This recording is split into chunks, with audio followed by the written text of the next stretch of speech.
d'autres, calife de la Basse-Guinée. Vous êtes devant nous aujourd'hui. Qui vous êtes réellement?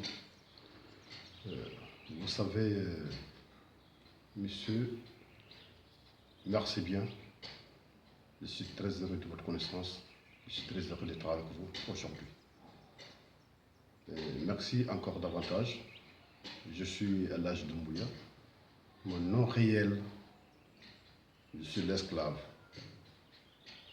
serviteur. Je suis esclave serviteur réellement. Si on me demande qui je suis, je n'ai qu'un esclave de Allah. Je n'ai qu'un serviteur de l'islam.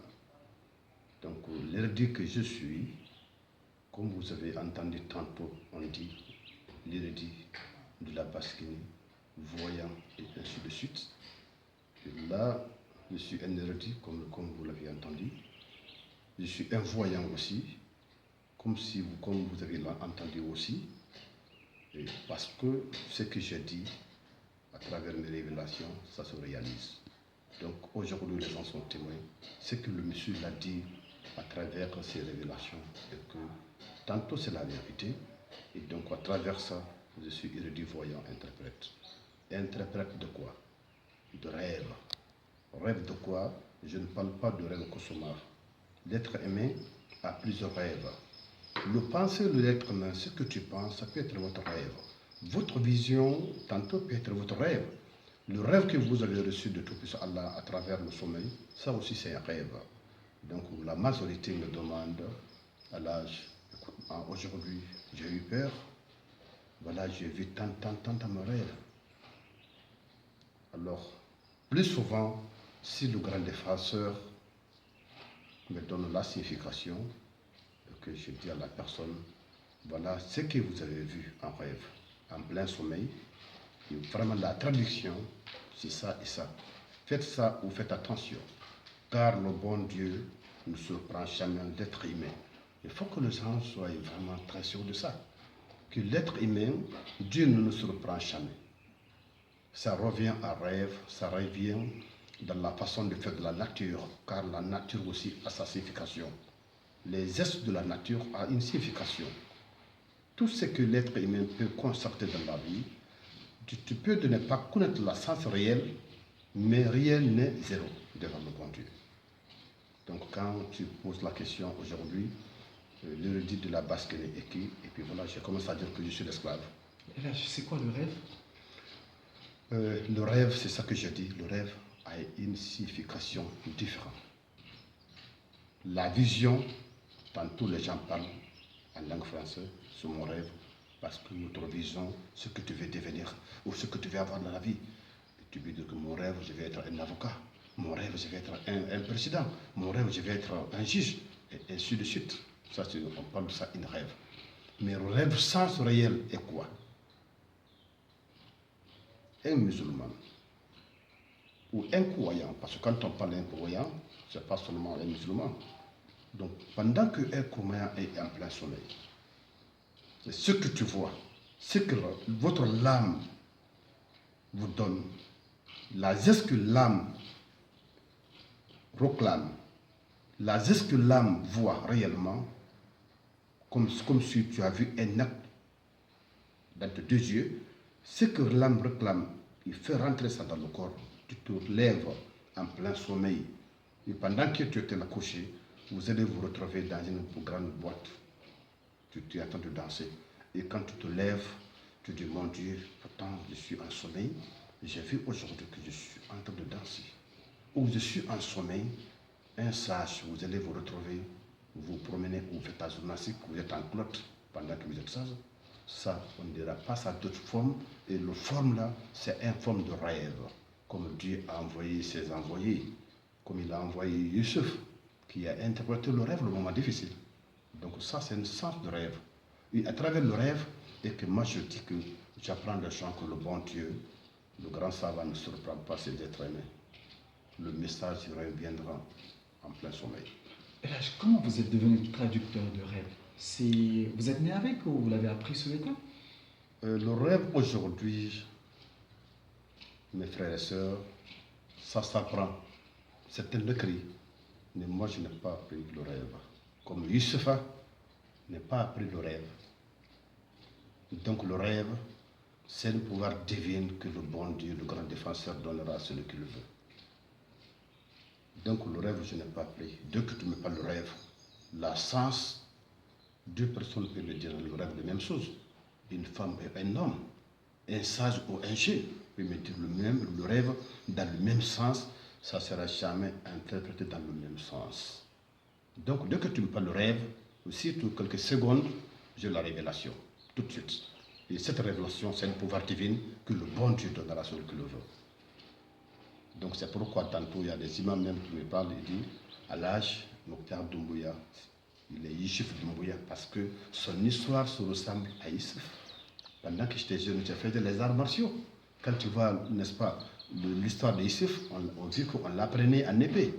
Et la jeunesse, j'avais fait les arts martiaux, j'ai fait l'épée. Alors c'est Dieu qui te donne le pouvoir divin. Donc le rêve, on n'apprend pas, et on peut apprendre, parce que dans la vie, rien n'est impossible dans cette nature. Donc tout ce qu'on peut apprendre, la sincérité devant la volonté, tu peux l'avoir. Mais pour moi, je ne l'ai pas appris du tout. Comment ça se passe, LH, avec vous?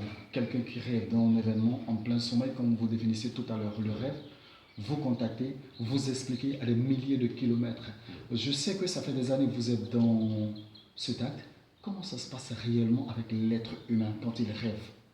Vous savez, vous êtes monsieur Traoré, camarade, je ne sais pas, vous, monsieur Diakité, vous savez, la première source de rêve, c'est quoi? Tu peux penser un acte, tu peux avoir le souci d'un acte, et dès que tu te couches, tu vois la révélation qui se ressemble à votre pensée. Ça, c'est un rêve. Mais qu'on ne peut pas du tout traduire comme le rêve aussi que nous surprend un être humain. Tu fais tes prières, tu es propre pour l'esprit et corps.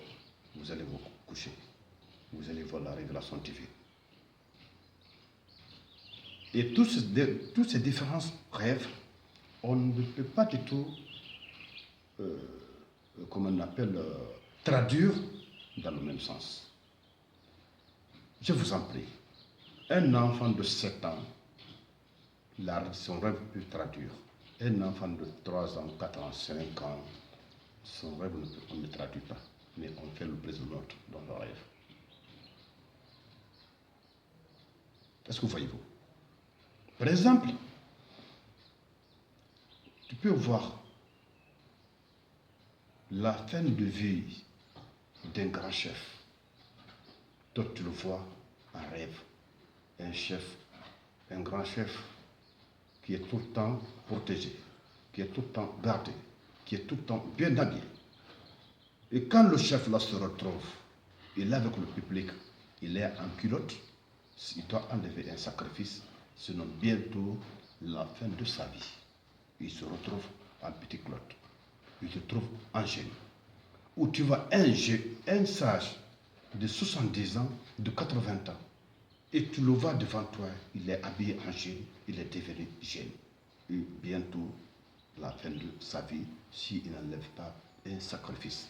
Mais l'avantage de l'âge, et aux autres traducteurs de rêve, ou ceux qui écrivent aussi le rêve, moi, dès que tu m'appelles, tu dis, Allah, j'ai fait un rêve, non seulement je vais te orienter la signification de vos rêves, et je vous dis, attention, le rêve là, et c'est ça, mais le sacrifice, c'est comme ça que vous allez enlever. Si vous enlevez ce sacrifice-là, le bon Dieu va vous épargner de ça. Ou si vous enlevez le sacrifice-là, soyez correct, le bon Dieu te donnera ça tôt ou tard, car la solution de la vie est dans la main de Dieu. Voilà. Est-ce que aujourd'hui, c'est vrai que l'Afrique a ses mystères? Oui. L'Afrique est mythique. Oui. Des grands chefs d'État, Oui. des hautes personnalités du monde font des rêves. Oui. On a des personnes aujourd'hui qui interprètent les rêves, Oui. mais très souvent, on ne tombe pas exactement. Oui. Est-ce que vous avez déjà été contacté par ces grandes personnalités du monde entier, interprété un rêve et la personne a vu ses résultats et qui est revenue à la source? Je parle devant le même Dieu. Je ne peux pas dire du tout le nom de cette personne, honnêtement, parce que le rêve, c'est un grand secret divin, comme on le reçoit. totalement un silence unitaire. L'esprit qui réclame, l'âme qui amène, l'esprit reconnaît. Dans le bon du grand défenseur, un jour, il y a un soldat qui m'a contacté. Mais comme il m'a contacté, il a mandaté son sacrifice. Sinon, ça sera très grave pour le soldat. J'ai traduit le rêve. Un mois et quelques semaines, il y avait un problème. Donc, en savant, si on croit à ce que vous dites, ce qui veut dire que tôt ou tard, elle sera un savant. Un savant, selon des explications, prédit ce qui peut arriver sans rêve. Oui. Est-ce qu'aujourd'hui, LH est capable de prédire ce qui peut arriver? Mais les gens, je pense que les Guinéens sont témoins. Si les Africains sont témoins, les Guinéens sont témoins. Avant l'arrivée de Ebola, j'ai annoncé. Et l'eau et le vent, il va vraiment déranger les gens. Donc à chaque période, que je prévois les choses. LH, Oui. vous êtes sur Africa Télévision, la chaîne panafricaine. Oui. Dans une année, dans 6 mois, dans 2 ans, qu'est-ce que vous avez à prédire pour l'Afrique? Dans quelques années, parce que dans la vie, un voyant, un savant ne dit pas tout. Mais ce que je veux, ce que je pense aussi, il faut que l'Afrique se donne la main, moralement et physiquement.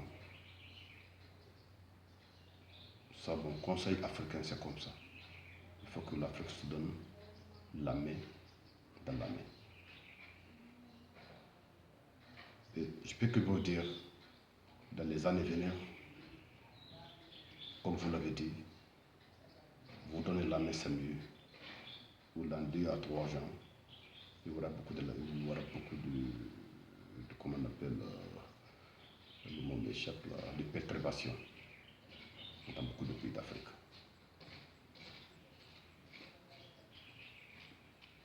Oui, franchement. Se donner la main, c'est votre conseil, ça a été dit des années avant, ça n'a pas été fait. Est-ce que l'Afrique pourra encore tenir si les présidents ne se donnent pas la main? Est-ce que concrètement, des présidents vont tomber à cause de la population LH dans quelques années si rien n'est fait? Le conseil dira beaucoup de choses.